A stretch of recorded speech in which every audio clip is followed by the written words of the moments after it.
hijo ha estado desaparecido durante 777 días sin dejar rastro. Mi nuera siempre decía que él se había ido con una amante a Australia y me repetía, olvídate de ese traidor. Pero una mañana, mientras esperaba el autobús para ir a trabajar, un mendigo mudo me entregó un papel que decía, no confíes en los de tu familia. Pero antes de continuar, revisa si ya te suscribiste al canal y comparte en los comentarios desde dónde nos estás viendo.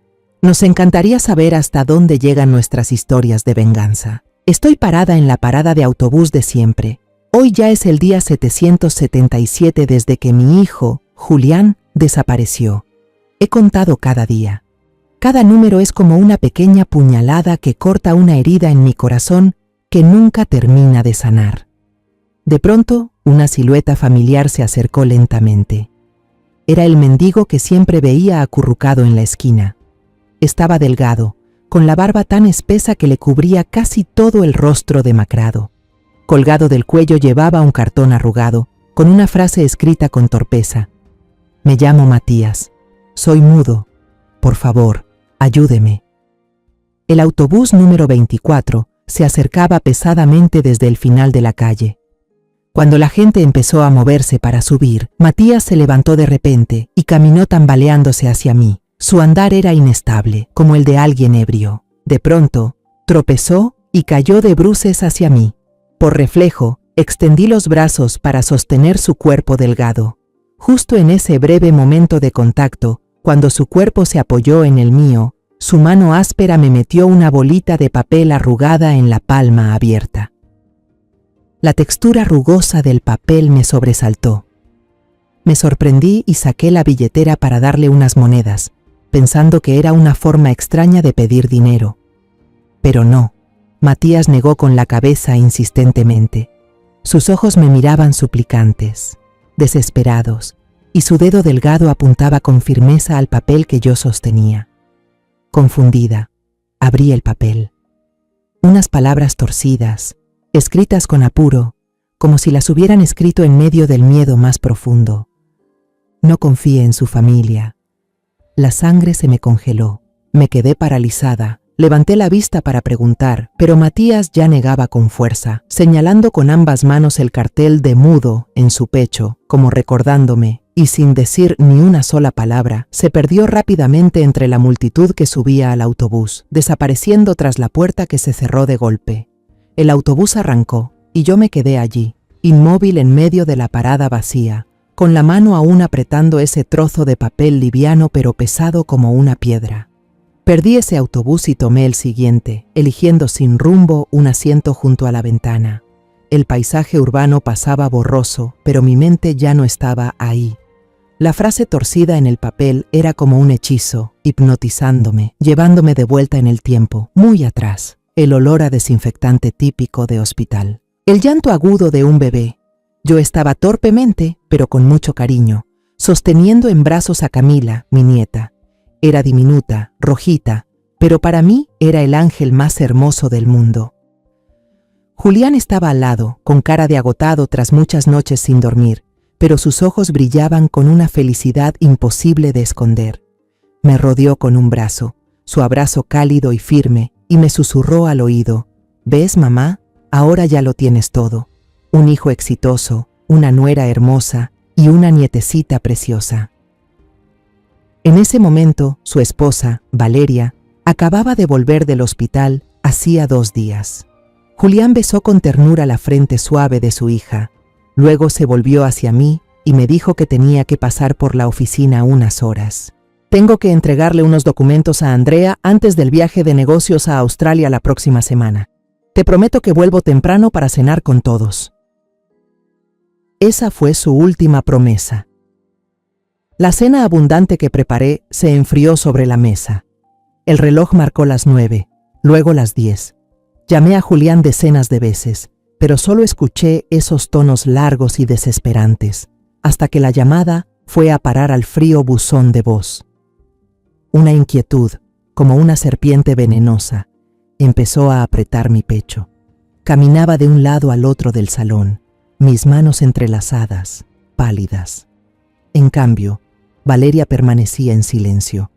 Sentada en el sofá, con Camila dormida en brazos. Su rostro no mostraba ninguna emoción. Su calma era aterradora, antinatural. Cuando ya no pude más y dije que había que llamar a la policía, ella levantó la mirada. Sus ojos me miraban fríos, sin una pizca de emoción. No dijo nada, solo me mostró una hoja impresa desde el correo. Era la confirmación de 2 boletos de avión a Sydney, con salida esa misma noche, nombre de los pasajeros, Julián Vargas y Andrea Rojas, su secretaria. Luego Valeria habló con una voz monótona, sin una pizca de calidez, una frase que durante 777 días ha resonado en mis oídos, persiguiéndome en cada sueño. Él se fue con su amante a Australia. No lo busques más. Olvida a ese traidor. Me quedé paralizada. Todo mi cuerpo se volvió piedra. El dolor de la traición, de ser abandonada por el hijo que tanto amaba, de pronto fue más fuerte que la preocupación por su seguridad. Miré a mi nieta, aún dormida, inocente, sin saber que su padre acababa de dejarla. Miré a mi nuera, que recién había dado a luz, y ya recibía un golpe tan devastador. En ese momento, decidí creerle. Elegí creer en ese guión doloroso, pero aparentemente lógico. Al día siguiente, yo misma limpié el cuarto de Julián, guardé todas sus fotos en una caja vieja y me obligué a no llorar frente a mi nuera y mi nieta. Enterré el dolor y la duda en lo más profundo de mi alma. Próxima parada, Plaza Central. La voz seca del altavoz del autobús me trajo de vuelta a la realidad. Me sobresalté. Miré el papel arrugado en mi mano. Por primera vez en 777 días de autoengaño, la chispa de la sospecha que había intentado apagar con lágrimas y resignación comenzó a arder de nuevo, con más fuerza e intensidad que nunca. Metí la llave en la cerradura y la puerta pesada se abrió a un silencio absoluto. Valeria ya se había ido a trabajar. Solo la niñera estaba allí, tarareando una canción de cuna para Camila en su habitación. Con una determinación que incluso a mí me sorprendió, caminé directamente hacia la habitación que antes compartían Valeria y Julián. Era una frontera invisible que no había cruzado ni una sola vez en 2 años. Ese era su espacio privado, el lugar donde el dolor de mi nuera estaba resguardado. Pero hoy, la advertencia del mendigo mudo me dio una excusa, o más bien el valor, para invadir ese territorio prohibido. La habitación estaba impecable, casi estéril, todo perfectamente ordenado, sin una mota de polvo ni un objeto fuera de lugar. Los libros en la estantería estaban alineados por orden alfabético, y el maquillaje en el tocador parecía sacado de una tienda de lujo. Ese orden no era el de alguien que vive allí, sino el de una vitrina fría. Reflejaba perfectamente a la Valeria de ahora, profesional, hermética, indescifrable. Mis ojos se detuvieron en el escritorio.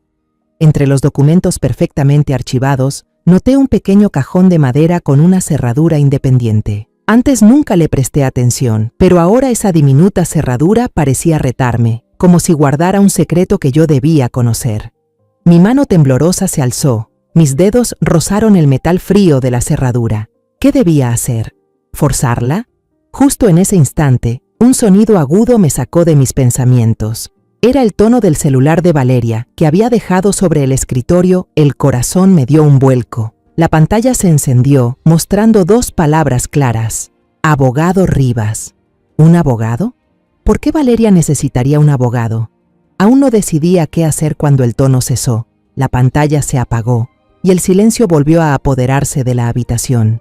Pero esas 2 palabras quedaron grabadas en mi mente, como otra pieza sospechosa en el rompecabezas.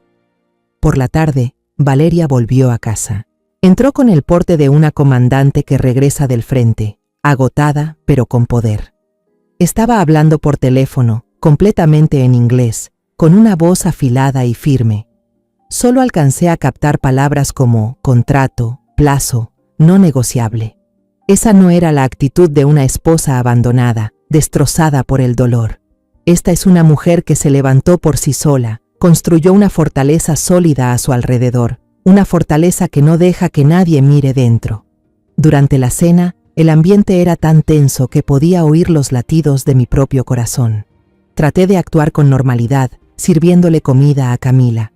Después de mucho debatirme internamente, carraspeé y lancé una pregunta lo más casual posible. Valeria, Últimamente, ¿has sabido algo de Australia? ¡Pum! Valeria dejó caer los palillos con fuerza sobre la mesa de madera, haciendo un ruido seco. Levantó la cabeza de golpe. Sus ojos negros se clavaron en mí, fríos y filosos como cuchillos. ¿Para qué pregunta eso, mamá? Ya le dije que se olvide de ese asunto. ¿Para qué quiere volver a abrir esa herida? Su voz silbó entre los dientes. Ya no era una respuesta, sino una advertencia. Sin esperar mi respuesta, se levantó, cargó a Camila, que se había sobresaltado por el ruido, y se fue directo al cuarto, dejando la cena a medias y a mí sentada ahí, paralizada entre la vergüenza y un miedo que comenzaba a subir por dentro. Su reacción fue tan violenta, como si yo hubiera tocado una herida abierta, un secreto que quería enterrar para siempre. Esa noche no pude dormir. Cerca de las 2 de la madrugada, cuando todo el vecindario estaba en silencio absoluto, un grito desgarrador, salvaje, rompió la oscuridad desde el cuarto de Valeria. Me incorporé de un salto, con el corazón latiendo descontrolado. Sin perder ni un segundo, corrí hacia su cuarto, empujé con fuerza la puerta entreabierta. Bajo la luz amarillenta de la lámpara de noche, se reveló una escena espeluznante. Valeria estaba sentada en medio de la cama, con el cabello desordenado cayéndole sobre la cara, los ojos abiertos de par en par, mirando un punto vacío en el aire. Respiraba con dificultad. El pecho subía y bajaba con violencia, y murmuraba una sola frase una y otra vez, con una voz cargada de odio profundo, pero también temblorosa por el miedo. Vas a pagar por lo que hiciste. Corrí hacia ella, le agarré los hombros y la sacudí. Valeria, despierta, hija, ¿qué te pasa? Valeria dio un brinco, como si le hubiera pasado corriente eléctrica. Me miró con una expresión extraña, salvaje, como si yo fuera una desconocida.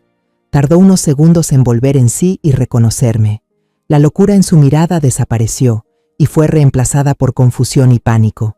Se llevó las manos a la cabeza y con voz entrecortada dijo: No es nada, mamá, solo fue una pesadilla. Luego me miró, con una expresión que era mitad súplica, mitad orden. Mamá, salga, quiero estar sola. Salí del cuarto y cerré la puerta, pero el sueño me abandonó por completo esa noche. La frase que Valeria dijo dormida no era una simple pesadilla, era una confesión, una maldición escapada desde lo más profundo de su subconsciente. Me hizo recordar las discusiones violentas que ellos tenían antes de que Julián desapareciera. Recordé una vez, escuché por accidente una conversación en la cocina. Julián intentaba explicarse. Andrea tuvo un pasado complicado, tuvo que hacer cosas que nadie quiere hacer para sobrevivir antes de entrar a la empresa. Solo la estoy ayudando con el trabajo, nada más. Pero Valeria le gritó, su voz aguda y llena de celos. ¿Ayudar o aprovecharte? La vi mandándote fotos a medianoche. No soy estúpida, no voy a dejar que esa zorra te robe de mí, jamás. Otro recuerdo, más frío, volvió de golpe. Semanas antes del día fatídico, vi una factura de pago a un servicio de detective privado, escondida entre una revista en la mesa del café. En ese momento pensé que era solo una tontería de celos, una exageración. Pero ahora, al recordarlo, me recorrió un escalofrío por la espalda. Valeria no solo estaba celosa, había actuado, había seguido a su esposo. Me senté sola en la cocina, viendo cómo la oscuridad de la madrugada empezaba a disiparse tras la ventana. El papel de Matías, la llamada del abogado. El cajón estaba cerrado con llave, una pesadilla llena de odio, la factura del detective. Todas esas piezas sueltas, antes sin sentido, de repente comenzaron a unirse, formando un cuadro borroso pero aterrador. Julián no se fugó, estoy segura de eso. A mi hijo le pasó algo. Algo horrible ocurrió aquí mismo, en esta ciudad. Y Valeria, mi nuera que parecía una víctima inocente, sabía más, mucho más de lo que había dicho. La chispa de la duda ahora se había convertido en un incendio voraz, consumiendo la poca fe que aún me quedaba. Tenía que encontrar a Matías a toda costa. Él era el comienzo, y quizás la única clave de la verdad que yo estaba buscando. En cuanto amaneció, volví a la parada de autobús. Me quedé ahí durante horas, esperando con desesperanza que apareciera como siempre. Desde la mañana hasta el mediodía me acerqué a hablar con la señora que vendía agua, con el joven de los boletos de lotería, pero solo obtuve encogidas de hombros indiferentes. ¿El mudo?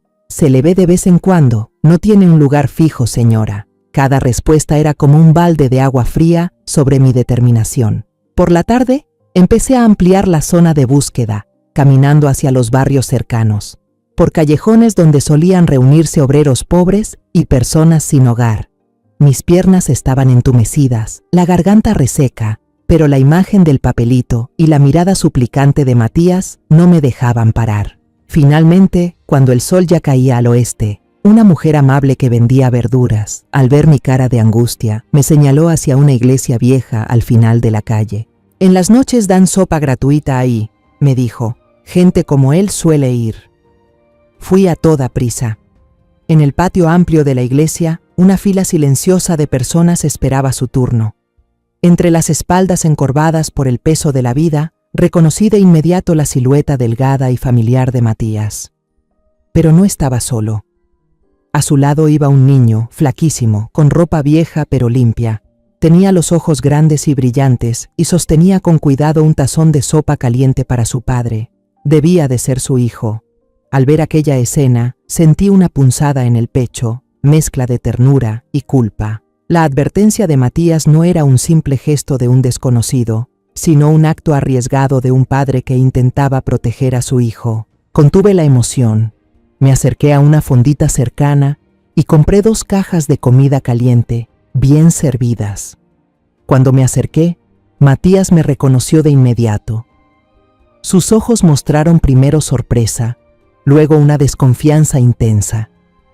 El niño, por su parte, alzó la mirada y me observó sin parpadear, con una mezcla de curiosidad y temor en los ojos claros. No dije nada, solo puse con cuidado las 2 cajas de comida en sus manos y me senté en una banca cercana. Saqué de mi bolso un cuaderno y una pluma que ya había preparado. En la hoja en blanco escribí las primeras líneas. Soy María Teresa. Gracias por la advertencia. Necesito su ayuda. La seguridad suya y de su hijo. Se la garantizo yo. Matías leyó cada palabra con atención. Luego levantó la vista hacia mí con el ceño fruncido. Seguí escribiendo, ofreciéndole la propuesta que había estado planeando todo el día. Por favor, venga a trabajar a mi casa. Tengo un jardín trasero que necesita cuidados y muchas tareas pequeñas dentro del hogar. Yo me haré cargo de la comida y el alojamiento para usted y su hijo en el viejo cobertizo. Nadie los molestará. Dudó. Apretó con fuerza la mano del niño. Vi cómo el pequeño le tiraba suavemente de la manga, con la mirada suplicante. Pude entender su indecisión. ¿Qué temía? ¿A Valeria? Ese miedo debía de ser muy grande. Entonces, Matías tomó la pluma de mi mano. Le temblaban los dedos al escribir, pero las palabras eran claras. Mi hijo, Emiliano, 13 años, necesita ir a la escuela. Sentí un nudo en el pecho. Resulta que lo que más le preocupaba, lo que más anhelaba, era el futuro de su hijo. Asentí de inmediato, sin dudar ni un segundo, y escribí con decisión. Yo me haré cargo de que el niño estudie, tendrá una vida mejor, lo prometo.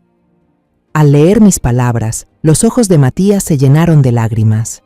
Unas lágrimas raras que rodaban lentamente por sus mejillas hundidas. No lloraba por tristeza, sino por esperanza. Asintió con fuerza.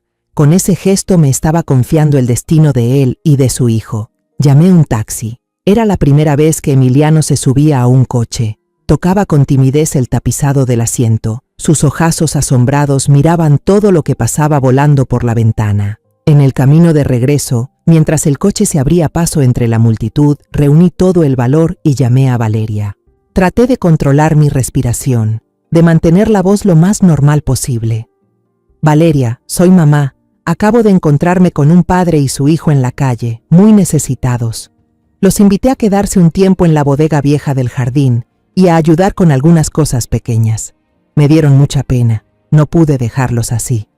Del otro lado de la línea hubo un silencio largo, tan largo que pensé que había colgado, y entonces, como lo imaginaba, la voz de Valeria sonó fría, algo molesta. Haz lo que quieras, pero que no nos molesten ni a Camila ni a mí. La llamada terminó. Solté un suspiro de alivio. El primer paso estaba hecho, pero algo dentro de mí me decía que nada sería fácil. El taxi se detuvo frente al portón y mi instinto no se equivocó. Valeria había llegado antes de lo habitual. Estaba de pie en el umbral de la casa, con los brazos cruzados, mirando fijamente hacia la reja con una expresión completamente vacía. Claramente, estaba esperando ver quiénes eran esos pobres desgraciados que yo había llevado. Sentí el corazón encogerse. Respiré hondo y conduje a Matías y Emiliano hacia el jardín. En el instante en que Matías alzó la vista y vio a Valeria ahí parada como una estatua de hielo, se quedó paralizado como si lo hubiera alcanzado una descarga eléctrica. Todo su cuerpo se tensó y con un movimiento instintivo jaló a Emiliano detrás de él para protegerlo. Emiliano, que hasta ese momento miraba curioso el jardín verde, también alzó la vista siguiendo la mirada de su padre. Al ver a Valeria, su carita cambió de inmediato. Abrió los ojos como platos, y un miedo primitivo, sin ningún intento de disimulo, se reflejó en su mirada. El niño retrocedió, se apretó contra su papá, temblando como una hoja azotada por el viento helado del invierno. Del lado de Valeria, la máscara fría y profesional que siempre llevaba se resquebrajó por un segundo, y yo lo vi. Esa sorpresa, ese destello de pánico que no pudo ocultar se le escapó por los ojos, pero solo fue un instante. En un abrir y cerrar de ojos, volvió a su actitud aterradoramente serena. Entrecerró los ojos y miró a padre e hijo con una expresión crítica, escrutadora, como si estuviera viendo animales raros invadiendo su territorio. No les dirigió una sola palabra. Se volvió hacia mí y con voz tensa, apretando cada palabra entre los dientes, dijo: ¿Dónde van a dormir? Mostrales el lugar y después entra a Camila, ya le toca su leche. Luego se dio media vuelta y entró a la casa, cerrando la puerta de un portazo. Ese portazo sonó como un disparo, marcando el final de un duelo silencioso. El ambiente en el jardín se volvió espeso por la tensión. Miré a Matías y Emiliano, que seguían pegados uno al otro, pálidos como el papel. Ahora ya no tenía dudas. Ellos no solo conocían a Valeria, le temían. Los 2 días siguientes pasaron en un silencio denso. Matías y Emiliano eran como 2 sombras mudas, moviéndose solo dentro de la bodega que yo había limpiado y acomodado para ellos. Se desplazaban con cuidado, trabajaban en silencio y desaparecían de inmediato cada vez que escuchaban los tacones de Valeria en el patio. Por su parte, Valeria actuaba como si no existieran. Pasaba junto a ellos sin mirar, como si fueran aire, con una frialdad imperturbable. La oportunidad que tanto había esperado finalmente llegó el sábado por la mañana. Durante el desayuno, Valeria anunció, con una voz monótona y sin emoción, que se llevaría a Camila a visitar a su abuela y que pasarían la noche allá. «Tengo que terminar un proyecto importante para el fin de semana», dijo, sin apartar la vista de la pantalla de la laptop. «Necesito un espacio verdaderamente tranquilo». Yo solo asentí, tratando de ocultar el alivio que comenzaba a llenarme por dentro. Me quedé en la puerta, mirando cómo su auto se alejaba, hasta que el sonido del motor se fue apagando al final de la calle. El silencio envolvió la casa, pero era un silencio distinto, un silencio de liberación.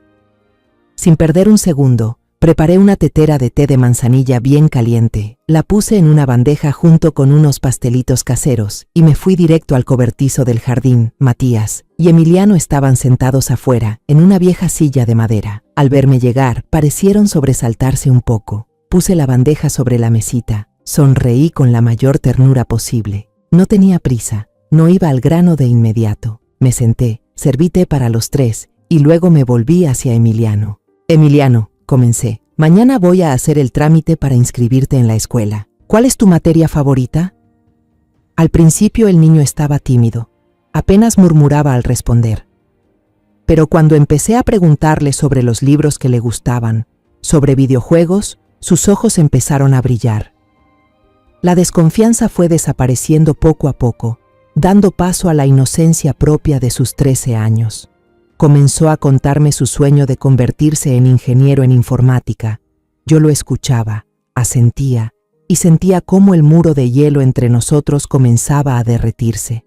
Matías, sentado al lado, observaba en silencio. No dijo nada, pero su mirada lo decía todo. Miró a su hijo, luego me miró a mí. En sus ojos había gratitud y una confianza que acababa de encenderse. Después de un rato, cuando la charla con Emiliano hizo una pausa, fue él quien actuó. Le dio una palmada suave en el hombro a su hijo, una mezcla de aliento y permiso. Luego me miró fijamente, con ojos suplicantes, como queriendo decir: «Usted es nuestra esperanza, déjelo hablar». Yo entendí. El corazón me latía con fuerza. Me giré hacia Emiliano, con la voz más suave y dulce que pude para no asustarlo. «Emiliano, sé que esto es muy difícil, no voy a obligarte, pero ¿podrías contarme por qué tú y tu papá le tienen tanto miedo a Valeria? ¿Qué fue lo que realmente pasó el día que el tío Julián desapareció?» El ambiente se congeló. El viento dejó de soplar, los pájaros dejaron de cantar. Emiliano inhaló profundo, sus hombros delgados temblaban. Miró a su padre, recibió un leve asentimiento, y entonces me miró a mí. Su voz temblaba, pero empezó a contar una historia que había estado enterrada por 777 días. «Mi papá y yo», empezó el niño, «hemos estado sentados en la esquina frente al edificio de oficinas del tío Julián por 3 años, así que conocemos casi todas las caras de por ahí. El tío Julián era muy buena persona, a veces hasta nos compraba comida.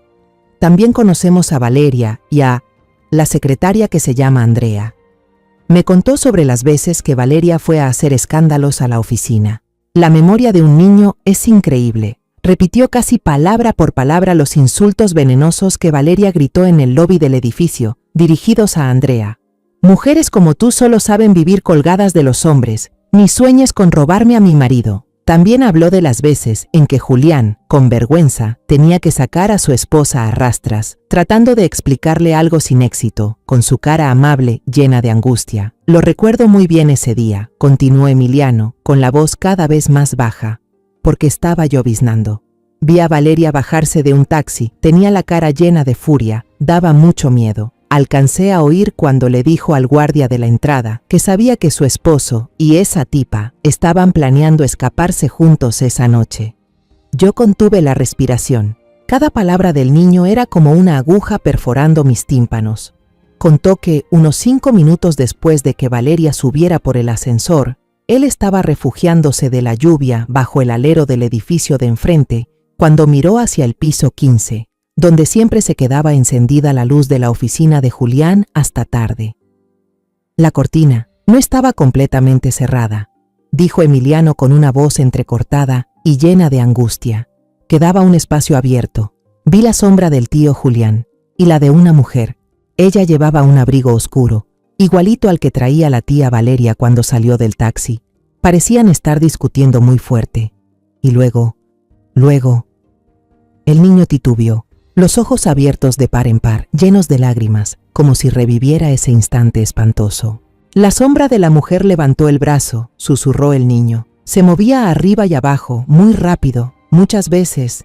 El tío Julián cayó justo al lado de la ventana de vidrio. Yo lo vi todo. El niño rompió en llanto, un llanto que llevaba demasiado tiempo contenido. Matías lo abrazó de inmediato, apretándolo contra su pecho mientras acariciaba su espalda que temblaba sin control. Su mano también temblaba. Yo seguía sentada, con la cabeza dando vueltas. Me zumbaban los oídos y sentía como si el aire se hubiera escapado de mis pulmones. Intenté hablar, pero mi voz era apenas un susurro tembloroso. «¿Y después? ¿Después qué pasó, hijo?» Emiliano, entre sollozos, logró decir: Como media hora después, vi que la tía Valeria salió del ascensor y bajó al vestíbulo. Ella estaba muy tranquila. Su cara no mostraba ninguna emoción. Incluso se detuvo un momento en la recepción y le dijo algo a la recepcionista. Luego salió, llamó otro taxi y se fue como si nada hubiera pasado. La historia terminó. Todo el jardín quedó en silencio. Solo se oía el llanto ahogado de Emiliano y el sonido del viento que erizaba la piel. Yo seguía inmóvil en la silla, petrificada. Cada palabra del niño, cada detalle, era como un martillo golpeando mi corazón, destrozando el mundo que había intentado reconstruir durante los últimos 2 años. Ya no había dudas. Ya no eran piezas sueltas. El rompecabezas estaba completo. Mi hijo no huyó. Fue asesinado. Y la asesina, la que le quitó la vida con crueldad, era su esposa. La misma mujer que compartía techo conmigo. La madre de la nieta que yo tanto amaba. No recuerdo cómo logré llevar de vuelta a Matías y su hijo a la vieja casa bodega. Solo recuerdo haberles dicho, con una voz que no parecía mía: cierren bien la puerta, déjenmelo a mí, yo me encargo. Entré a la sala, sintiendo el cuerpo tan pesado como si llevara plomo. No encendí la luz. Me dejé caer en el sillón de siempre. En la oscuridad, toda mi energía se había desvanecido. La verdad, esa verdad que había buscado con desesperación durante 777 días, ahora estaba ahí, desnuda y cruel, sin darme una salida. No me liberó, al contrario, me hundió más en un abismo de dolor y tormento. Miré hacia el altar, donde aún estaba colocada con respeto la foto de bodas mía y de mi esposo. El rostro bondadoso de mi difunto esposo me sonreía. En silencio, le pregunté: Min hoy, en Phai Lam, Gi, Bai, Gio. En Phai Lam, Gi, Yai. Pero la única respuesta fue el silencio de la noche. Tambaleándome, entré en la habitación de Camila, donde ella solía quedarse cuando venía.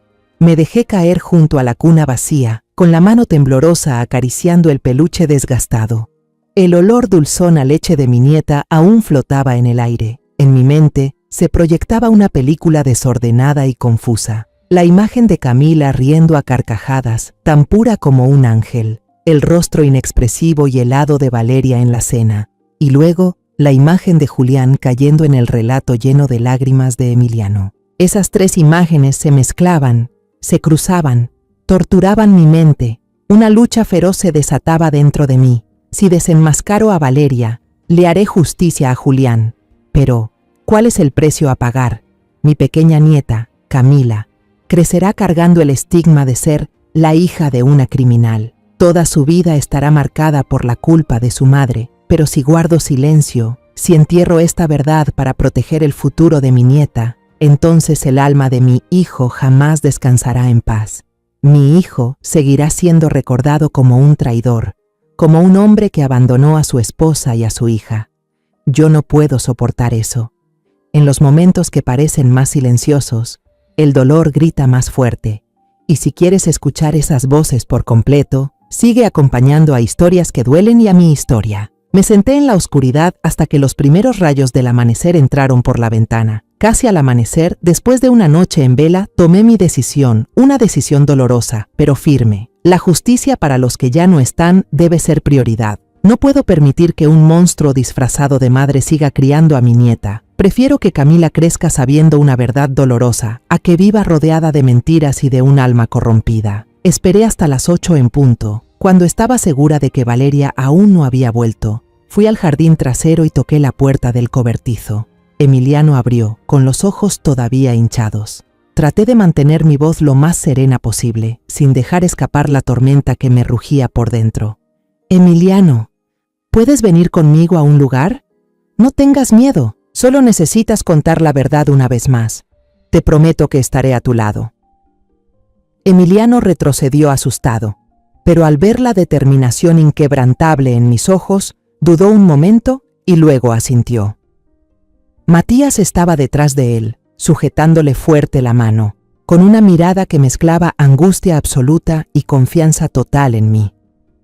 Conduje el auto directo a la comisaría de la ciudad. Apreté el volante con tanta fuerza que mis nudillos se pusieron blancos. Pedí hablar directamente con el inspector encargado de los casos graves.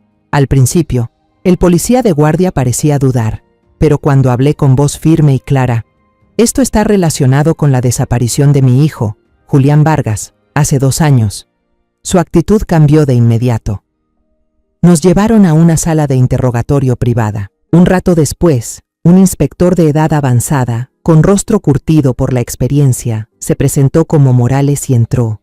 Miró al niño encogido por el miedo y luego me miró a mí, con ojos escrutadores. Con la ayuda y el acompañamiento de una oficial psicóloga, Emiliano contó toda la historia. Esta vez, aunque seguía asustado, habló con más claridad y detalle, desde los episodios de celos de Valeria hasta el momento aterrador que presenció desde la ventana de la oficina. Incluso describió con exactitud el abrigo de lana verde musgo oscuro que Valeria llevaba aquel día. Mientras Emiliano declaraba, mi teléfono vibró con fuerza en el bolsillo. Era el número de la madre de Valeria, mi consuegra. Mi corazón dio un vuelco. Dudé un segundo y contesté. Del otro lado no hubo saludo, solo gritos y sollozos desesperados. María, ven ya, Valeria, se volvió loca. Acaba de llegar a casa, vio a dos extraños en el jardín, empezó a romper todo gritando, ¿qué hacen aquí? ¿Quién los mandó? Y luego empezó a golpearse la cabeza contra la pared. Me quedé helada. La sangre se me congeló. Valeria había regresado, había visto a Matías. Lo había entendido todo. La muralla que había construido durante 2 años se había derrumbado. Salí corriendo de la comisaría, después de que el inspector Morales prometiera enviar agentes de inmediato para controlar la situación. Conduje de regreso a casa, con la mente en blanco, solo con los gritos de mi consuegra y la imagen delirante de Valeria repitiéndose una y otra vez. La escena que encontré al llegar fue espeluznante. La reja de la casa estaba abierta de par en par y algunos vecinos curiosos se habían reunido en la calle, señalando hacia adentro. Matías y Emiliano estaban acurrucados en una esquina del patio, pálidos del miedo. Dentro de la casa todo estaba hecho un desastre. El jarrón antiguo estaba hecho trizas. El sofá había sido rajado por completo. Los cuadros en la pared habían sido arrancados y hechos pedazos en el suelo. En medio de ese caos, 2 paramédicos corpulentos sujetaban a Valeria con fuerza. Ya no tenía ese aire frío y arrogante de siempre. Su cabello estaba desordenado, la ropa mal puesta, los ojos desorbitados, y gritaba frases sin sentido. Al verme entrar, empezó a forcejear con más violencia. Me señaló con el dedo y gritó con una voz desquiciada y llena de odio. ¡Fuiste tú! ¡Todo esto es culpa tuya! ¡Fuiste tú quien los trajo de vuelta! Le aplicaron un sedante y la subieron a la ambulancia rumbo al hospital psiquiátrico. Los doctores dijeron que estaba bajo un episodio de agitación extrema, con signos de trastorno psicótico agudo. Justo después de que la ambulancia se alejó con la sirena encendida, la madre de Valeria llegó con Camila. Me miró con una mezcla de enojo y resignación. Puso a Camila, que todavía estaba confundida sin entender lo que pasaba, en mis brazos y me dijo con voz cansada, «Yo ya no puedo con ella, quédesela usted».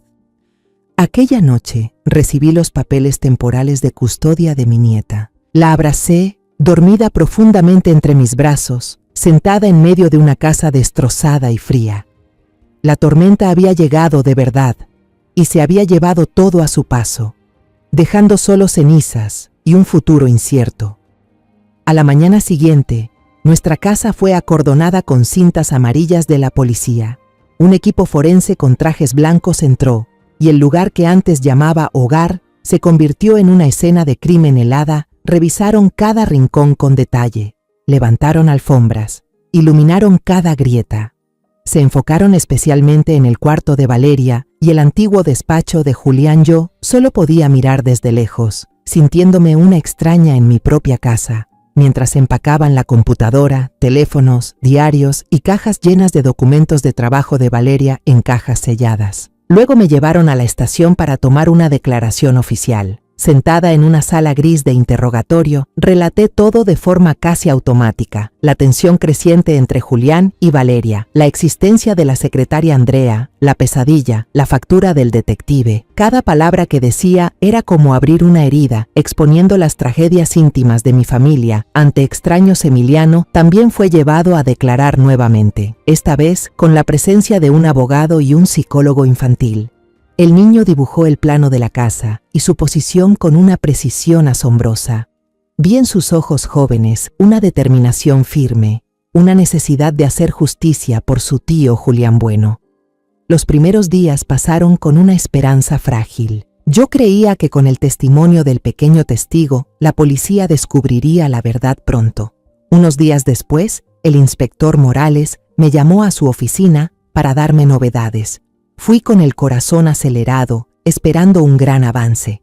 Pero al ver la expresión incómoda en su rostro, supe que no sería fácil. Señora María, comenzó, con un tono comprensivo pero profesional.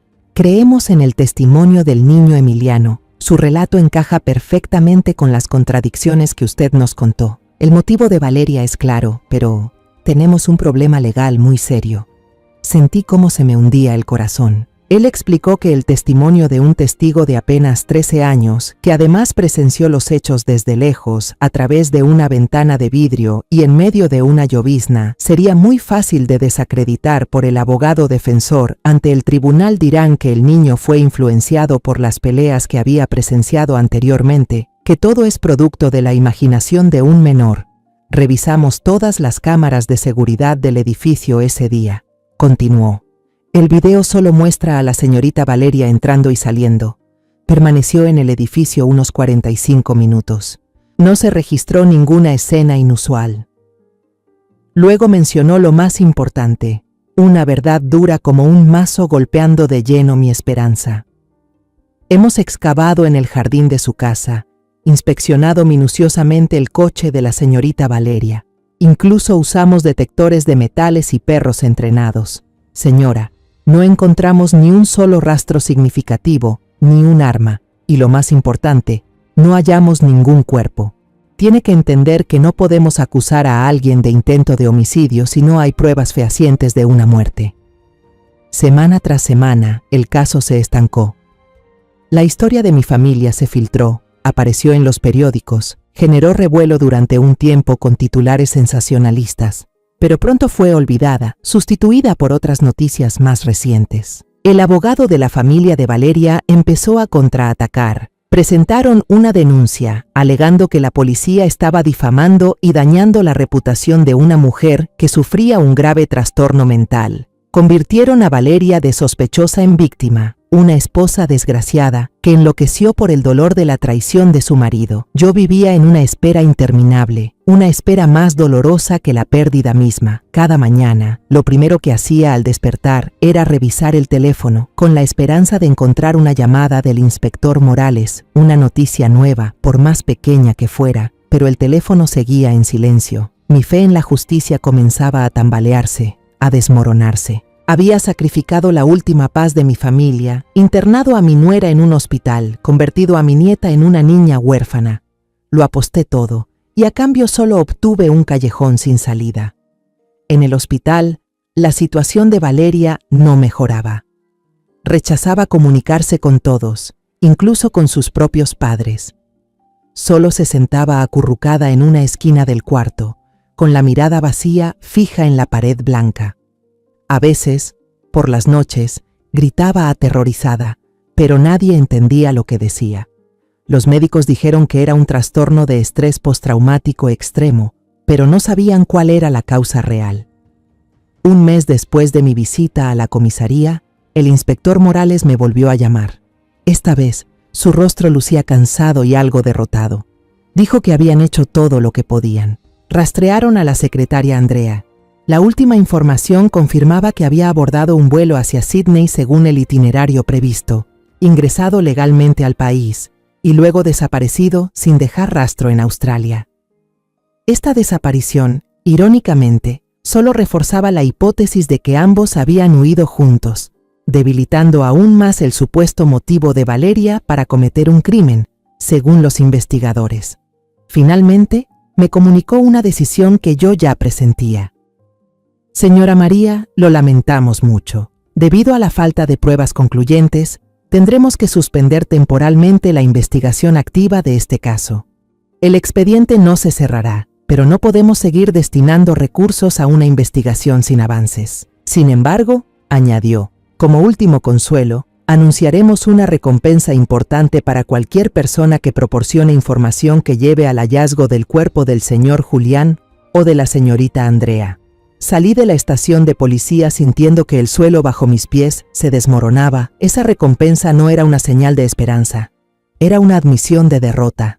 El último recurso de la policía cuando ya no les quedaba nada. Yo había perdido la batalla por limpiar el nombre de mi hijo. Mi hijo seguía tirado en algún lugar. Y el criminal, aunque viviera en un delirio constante, estaba siendo protegido por la ley bajo la etiqueta de paciente psiquiátrico. Pasaron varias semanas en un silencio abrumador. Mi vida se convirtió en una secuencia repetitiva y vacía. Una tarde gris, mientras ordenaba el viejo armario de Julián, el teléfono sobre la mesa comenzó a sonar con insistencia. Era un número desconocido. Por un segundo estuve a punto de ignorarlo. Ya no tenía fuerzas para hablar con nadie. Pero algo, un presentimiento confuso, me impulsó a contestar. ¿Hola? Mi voz apenas era un susurro ronco. Del otro lado, una voz conocida. ¿La señora María Teresa Vargas? Habla el inspector Morales. Me estremecí, pero esta vez su voz no sonaba cansada ni condescendiente. Al contrario, había en ella urgencia y una emoción imposible de ocultar. Señora María, ¿puede venir a la estación de inmediato? Hay un nuevo desarrollo, muy importante. Acaba de llegar alguien. El corazón me retumbaba en el pecho. La esperanza, esa que creí muerta hace tiempo, brotó de repente como un pequeño brote frágil. Le pedí a la vecina que cuidara a Camila y salí corriendo hacia el coche. Las manos me temblaban tanto que tuve que aferrarme fuerte al volante para no desviarme. Durante todo el trayecto me obligué a no pensar, a no ilusionarme demasiado, por miedo a volver a caer. En la estación, el inspector Morales ya me esperaba en el vestíbulo. En lugar de llevarme a la sala de interrogatorios de siempre, me guió a una sala de reuniones. Allí ya estaba sentado un joven delgado, con gafas gruesas, que parecía nervioso y algo incómodo. Se puso de pie en cuanto entré. Señora, él es Leo, me presentó el inspector. Trajo algo que llevábamos mucho tiempo buscando.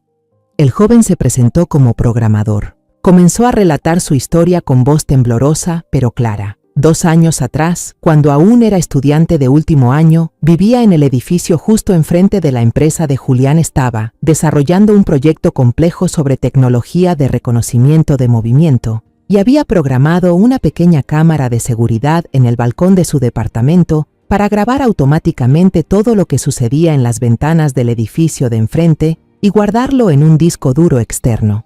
El objetivo era solo recopilar datos para su algoritmo. Explicó. Después de entregar mi proyecto y graduarme, tiré ese disco duro en una caja con libros y me olvidé de su existencia.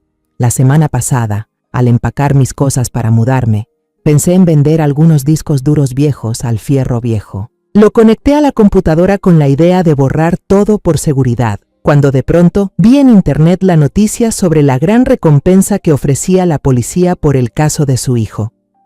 La curiosidad me ganó, continuó Leo, y usé un software para buscar archivos del día mencionado según la fecha del artículo.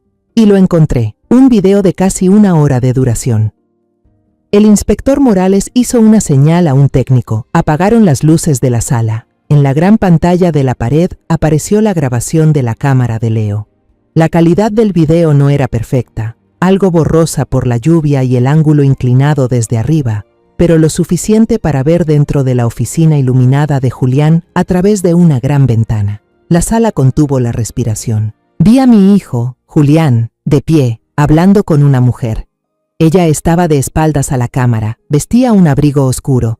El corazón se me encogió. Me preparé para ver a Valeria, para enfrentar la verdad más dolorosa. Parecía que discutían con intensidad. De repente, la mujer se lanzó a abrazarlo. Julián se mostró sorprendido, pero con suavidad y firmeza la apartó, manteniendo cierta distancia. Y entonces, en un instante inesperado, ella retrocedió un paso y su rostro quedó frente a la cámara. En él se dibujaban la furia, la decepción y una locura evidente. Dios mío, no era Valeria, era Andrea, la secretaria. Antes de que pudiera reaccionar, antes de que mi cerebro procesara esa información tan impactante, Andrea sacó algo brillante de su bolso, un cuchillo. Se lanzó sobre Julián como una bestia acorralada y fuera de sí. ¡No!, grité con todas mis fuerzas, tapándome la boca con ambas manos para contener el sollozo que amenazaba con salir. El inspector Morales me puso una mano en el hombro para calmarme, pero mi cuerpo entero temblaba sin control. La pantalla seguía reproduciendo esa escena espantosa. Julián cayó al suelo. Andrea, tras un momento de pánico, recuperó una calma escalofriante. Corrió la cortina, bloqueando la vista de la cámara, pero el video siguió, solo con audio. Un rato después, la cortina se volvió a abrir. Todo parecía haber sido limpiado. Andrea sacó una maleta enorme de un closet empotrado. El video terminó. La pantalla del proyector se apagó y la sala quedó sumida en la oscuridad y el silencio absoluto. Me dejé caer en la silla, completamente deshecha. Las lágrimas me corrían por las mejillas, pero esta vez no eran por el dolor de haber perdido a Julián. Eran lágrimas de shock, de incredulidad y de una culpa inmensa que me desgarraba por dentro. Levanté la vista hacia el inspector Morales y le dije con la voz entrecortada: Valeria, la niña, ella no hizo nada. Dios mío, es inocente. El inspector Morales asintió, con voz firme y llena de empatía. Así es, señora. Todo ha quedado claro. En nombre del Departamento de Policía, le pedimos disculpas por haberla hecho pasar por esta experiencia tan horrible. Otro agente comenzó a explicar los análisis más recientes. Basados en las pruebas irrefutables de la memoria USB, volvieron a mostrar el video de la cámara de seguridad del edificio. Esta vez, todo era aterradoramente claro. La grabación mostraba que Valeria llegó unos 15 minutos después que Andrea. Se sentó en la sala de espera, con el rostro lleno de preocupación. Se retomó la declaración del guardia de seguridad de aquel entonces, y ahora todo coincidía. La señorita Vargas parecía muy inquieta. Caminaba de un lado a otro y luego se sentaba. Después subió a la oficina, pero bajó enseguida, con cara de decepción. Exacto. Valeria había subido a buscar a Julián, pero en ese momento la tragedia ya había ocurrido. Ella se fue antes de que Andrea sacara la maleta maldita del edificio. El inspector Morales también explicó la declaración de Emiliano. El niño no estaba equivocado, señora, vio un crimen. Pero, por la poca luz, la distancia y por haber presenciado antes escenas de celos de Valeria, confundió la identidad de la agresora. La chaqueta oscura lo engañó. Aún así, fue un testigo muy valiente. Sin él, nunca habríamos tenido motivos para reabrir el caso.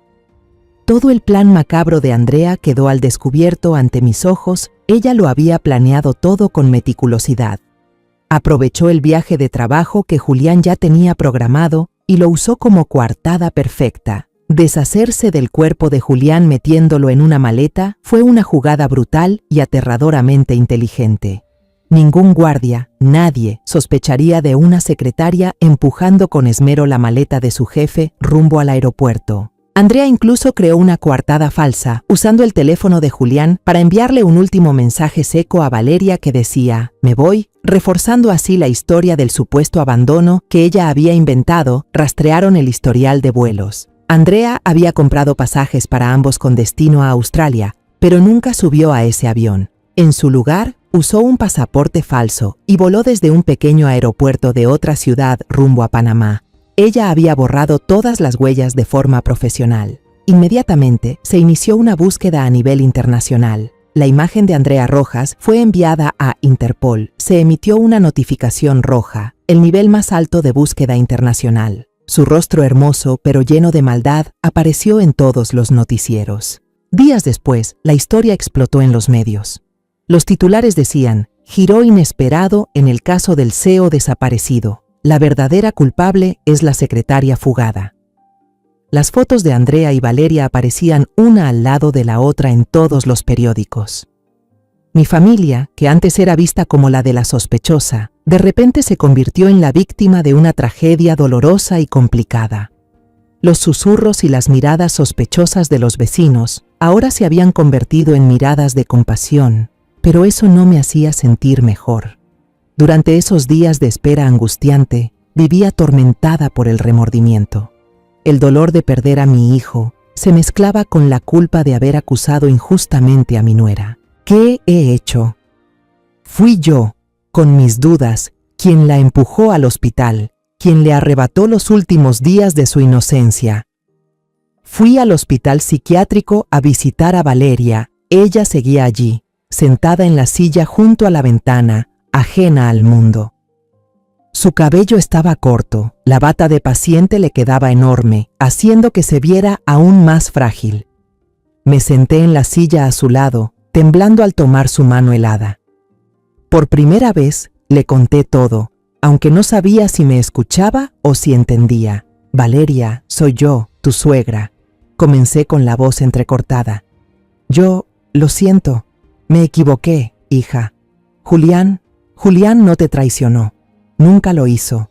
Tú también eres inocente. Fui yo la que se equivocó al desconfiar de ti. Perdóname, por favor. Lloré, y las lágrimas del arrepentimiento cayeron sobre sus manos frías. También tuve una larga charla con Emiliano. Lo abracé y le dije que él era el verdadero héroe de esta historia.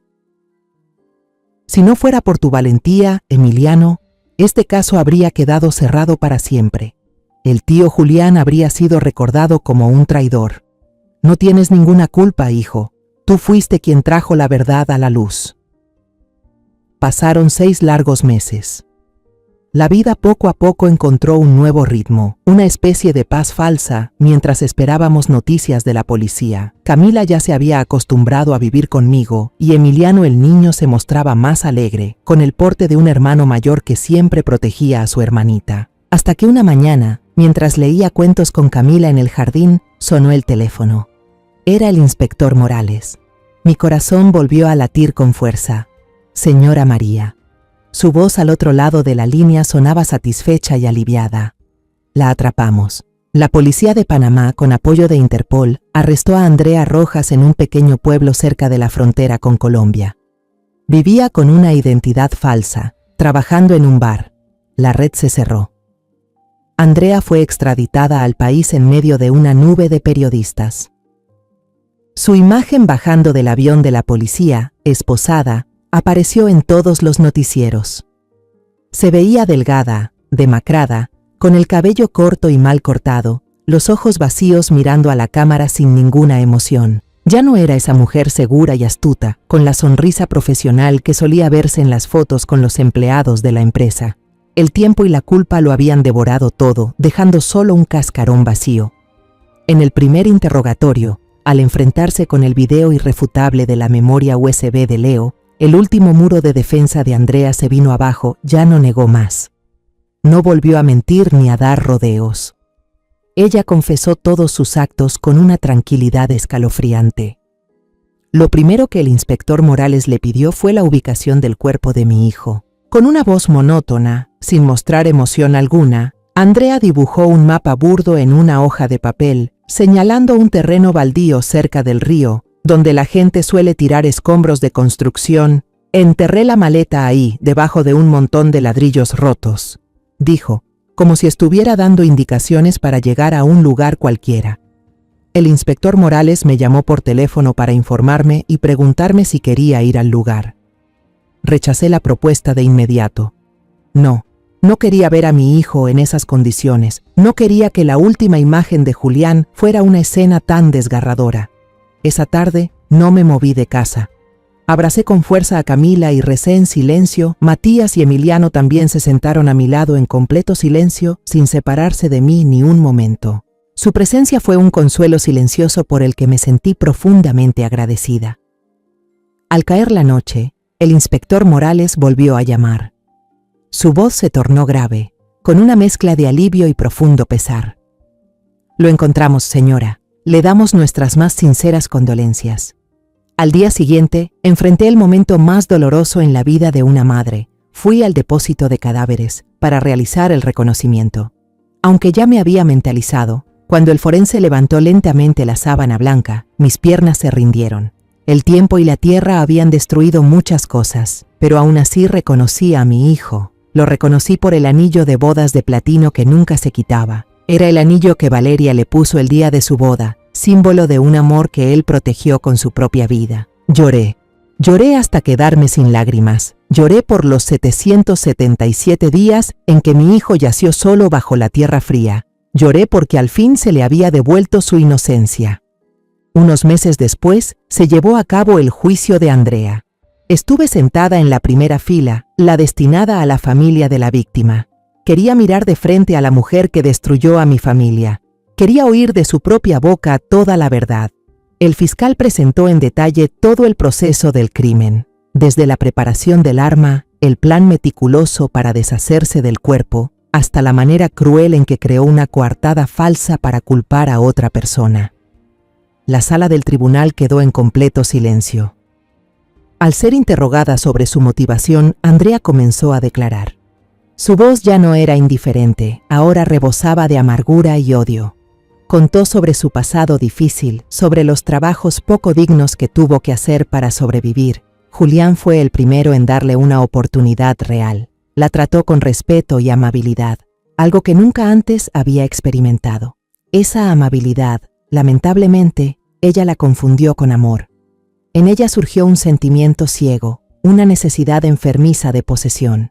Confesó que enviaba intencionalmente mensajes y fotos ambiguas al teléfono de Julián, buscando la forma de que Valeria los viera por casualidad. Su objetivo era separarlos. Deseaba que Valeria, con su carácter celoso, no soportara más la situación y lo dejara. Entonces, ella tendría su oportunidad. Andrea relató que en aquel día fatídico, sabía que Julián se iría de viaje por trabajo. Era su última oportunidad. Llegó temprano a la oficina, una última vez, para confesarle sus sentimientos. Para apostar todo le dijo a Julián: si me dices una sola palabra, lo dejo todo y me voy contigo. Empezaremos una nueva vida. Julián, mi hijo, la rechazó de manera clara y firme. Según el testimonio de Andrea, mi hijo le dijo: Andrea, lo siento mucho.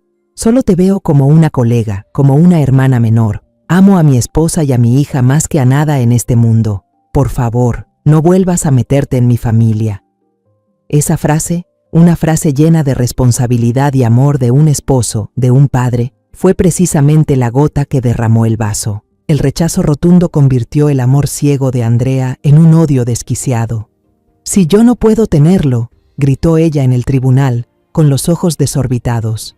Entonces nadie podrá, ni siquiera su esposa. El mazo del juez golpeó con un sonido seco, firme, dictando la sentencia más justa para el crimen de Andrea. El resto de su vida terminará tras los barrotes de una prisión. El caso se cerró oficialmente. La justicia, aunque tardía, finalmente se cumplió.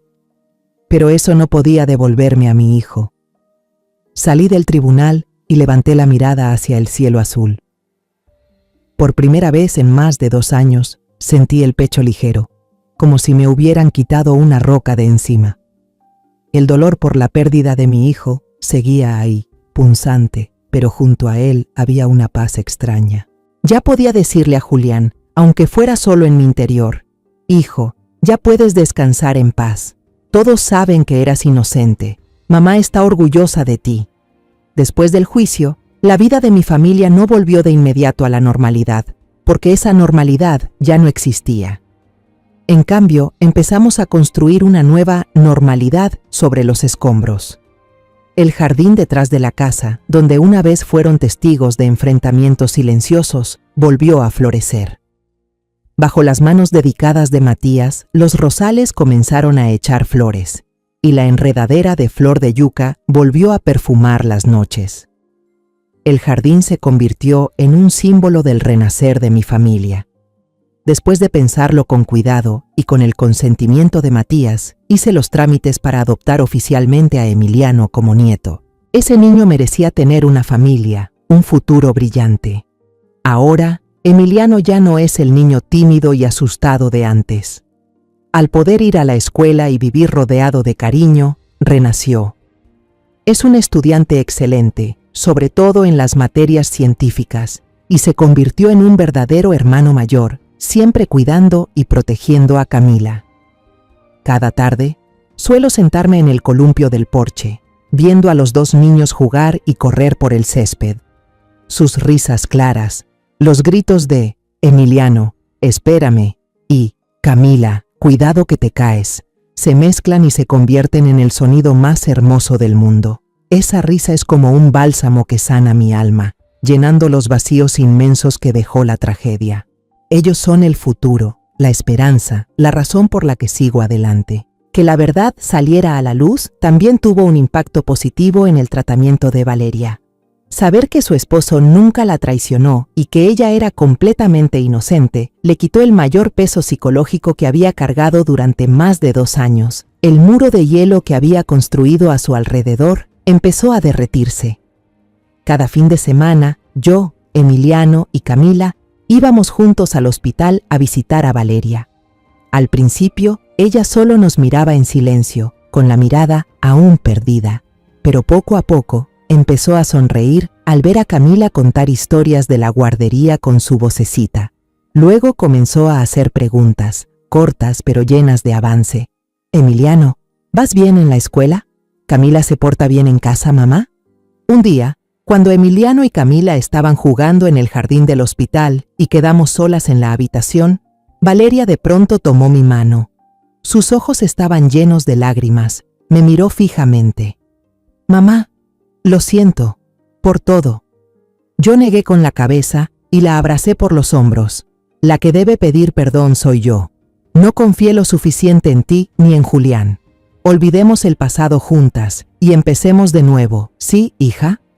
El médico que atiende a Valeria dijo que, con esta evolución tan positiva, quizá pronto podría volver a casa con su familia. En el 3er aniversario de la muerte de Julián, ya no lloré desconsoladamente como en los años anteriores. Llevé con mis 2 nietos un ramo de margaritas blancas, la flor que más le gustaba a Julián, a su tumba. La lápida, ahora cubierta de hierba verde, descansaba tranquila bajo un flamboyán. Emiliano limpió cuidadosamente la piedra con un pañuelo, donde estaba grabado el nombre y la sonrisa radiante de mi hijo Camila, que ya estaba más grande y entendía mejor las cosas. Colocó sobre la tumba un dibujo torpe que ella misma había hecho. En el dibujo aparecían 3 personas tomadas de la mano. Una anciana de cabello blanco, un niño alto y una niña pequeña. La niña se inclinó y susurró a la fría lápida: «Papá, él es Emiliano y ella es mi abuela. Te extrañamos mucho». Yo me quedé ahí, mirando al cielo azul. El dolor de haber perdido a un hijo nunca desaparecerá. Ya es parte de mí, un vacío imposible de llenar. Pero ahora, junto a ese dolor, también hay amor, esperanza y responsabilidad. La responsabilidad de criar a esos 2 niños con valores. La responsabilidad de seguir viviendo una vida con propósito. Tomé la mano de cada uno de mis nietos, uno a la izquierda, uno a la derecha. Vámonos a casa, mis amores. Esta tarde, la abuela va a preparar el flan de caramelo que más le gustaba a su papá Julián. De regreso, la luz dorada del atardecer envolvía suavemente nuestras 3 siluetas, una mayor y 2 pequeñas, caminando juntas. La tragedia quedó atrás, dejando cicatrices imborrables. Pero la vida, aunque ya no sea perfecta, sigue. Y nosotros, los que seguimos aquí, viviremos por Julián, de una manera plena, con sentido y en paz. Hay verdades que no salen a la luz, que solo se revelan en las sombras más profundas de la duda, el dolor y el remordimiento. Yo he vivido con el dolor de perder a un hijo, con la sospecha que me consumía por dentro, y finalmente, con el arrepentimiento de haber acusado a un inocente. Pero ese mismo camino me enseñó que la justicia no siempre llega a tiempo, pero si uno es lo suficientemente paciente y valiente para llegar hasta el final, la verdad no quedará enterrada para siempre. Pagué un precio muy alto por haber confiado en la persona equivocada, pero también aprendí a levantarme, a enfrentar mis errores y a enmendarlos con acciones. Ser madre no solo es amar a un hijo en vida, sino también defender su honor y su verdad incluso después de su partida. Y ser humano, a veces, no significa elegir lo perfecto, sino lo más correcto dentro del dolor. Yo elegí la verdad. Yo elegí la justicia. Aunque me cueste el resto de mi vida, no me arrepiento. Esta historia que acabas de escuchar ha sido modificada en nombres y lugares para proteger la identidad de los involucrados. No la compartimos para juzgar, sino con la esperanza de que alguien escuche y se detenga a reflexionar. ¿Cuántas madres están sufriendo en silencio dentro de su propio hogar? De verdad me pregunto, Si tú estuvieras en mi lugar, ¿qué harías? ¿Callarías para no causar problemas o te atreverías a enfrentarlo todo para recuperar tu voz? Me encantaría conocer tu opinión sobre esta historia de historias que duelen, o cualquier sugerencia para que podamos mejorar nuestro contenido. Que Dios te bendiga, y estoy segura de que la valentía nos llevará a días mejores. Ahora, en la pantalla final te dejaré 2 de las historias más queridas del canal. Estoy segura de que te van a sorprender. Gracias por haberte quedado conmigo hasta este momento.